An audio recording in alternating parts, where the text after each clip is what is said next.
डालो।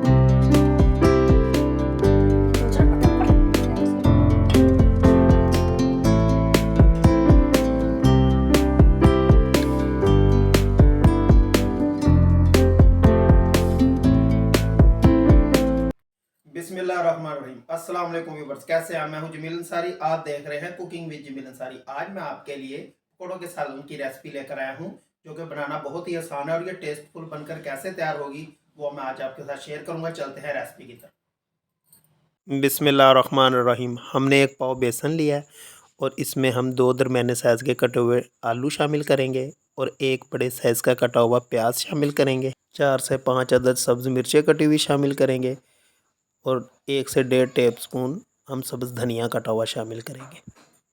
हाफ़ चम्मच नमक शामिल करेंगे। 1 चम्मच सुरख मिर्च पाउडर शामिल करेंगे। हाफ़ चम्मच इसमें चिली फ्लेक्स शामिल करेंगे। 1 चम्मच साबुत धनिया शामिल करेंगे। हाफ़ टी स्पून ज़ीरा,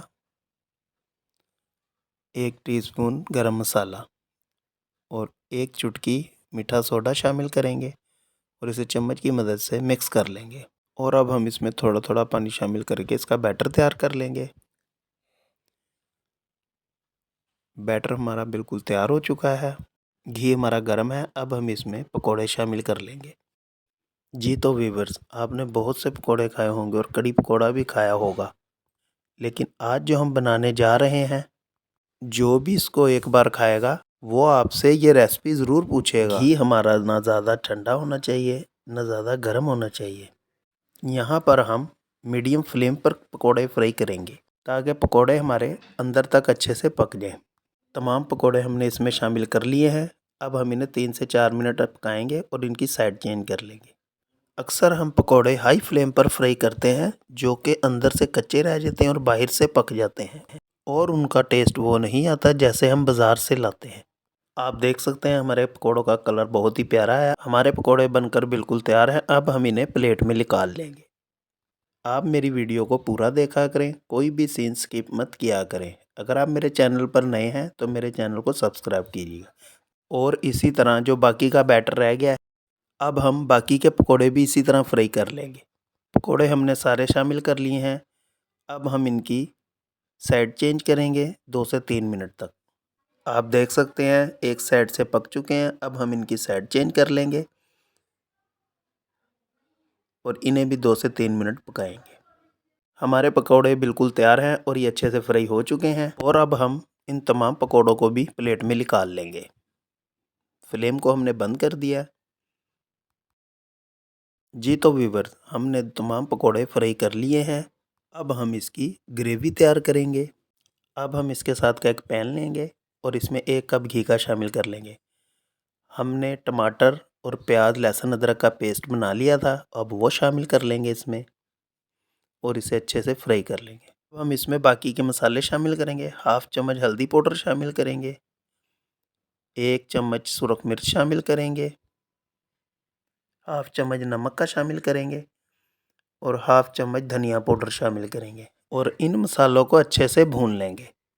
अब हम इसमें 2 से 3 सब्ज़ मिर्चें शामिल कर लेंगे।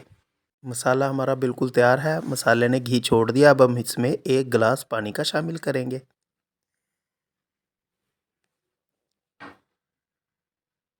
और अब हम इसका इंतज़ार करेंगे जब तक बॉयल ना आ जाए। 5 मिनट के लिए कवर कर देंगे। 5 मिनट मुकम्मल हो चुके हैं। पानी में बॉयल आ चुका है। अब हम इसमें पकोड़े शामिल कर लेंगे